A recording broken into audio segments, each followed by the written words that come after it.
Imagine waking up in the morning, stretching your arms, taking your first steps out of bed, and without realizing it, you're entering the single most dangerous moment of the entire day for your brain. In fact, doctors have observed that stroke risk doesn't peak at night or in the afternoon, it peaks within the first few hours after waking up. And for adults over 35, a simple morning habit that feels harmless can actually triple that risk.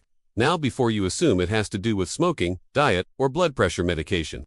Surprisingly, it often begins with something almost everyone over 60 does: waking up dehydrated. Most people don tea, drink water during sleep. That's 7 to 9 hours without any fluid. Meanwhile, your body is losing water through breathing, sweating, and nighttime urine production. But here's the part most people never consider. When the water content in your blood drops, the blood becomes thicker, and thicker blood moves slower, clots easier, and requires higher pressure to push through the arteries.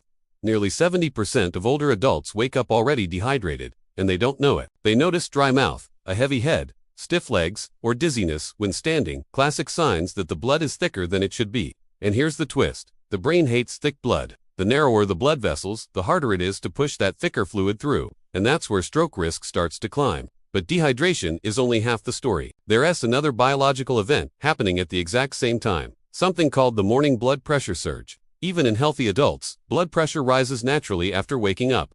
It's part of the body's way of switching from rest to activity. But in older adults, especially those with stiff arteries or long-term hypertension, the surge is more intense, sometimes 35% stronger than younger adults. Now combine that surge with thicker blood, and you have the perfect storm for clot formation or vessel blockage. And what's truly shocking is how common this scenario is. We're not talking about rare medical conditions or exotic diseases. We're talking about everyday physiology. A doctor once described it like this: if a stroke wants to happen, it doesn't wait until lunch. It waits until you wake up.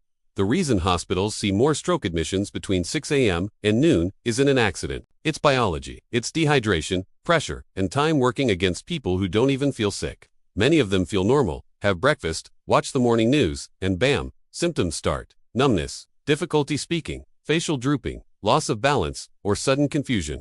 What makes this even scarier is how silent dehydration is in older adults.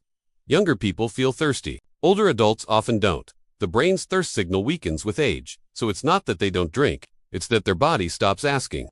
And then comes the worst part. A very common morning habit intensifies the damage: grabbing a cup of coffee before anything else. Coffee isn't the enemy by itself, but caffeine is a mild diuretic, meaning it pulls even more water out of the body, thickening the blood further at the exact time the blood pressure surge is hitting its peak. So without realizing it, millions of older adults wake up dehydrated, drink something that dehydrates them further, sit down, and keep their blood in the legs instead of circulating it. And this combination quietly triples stroke risk.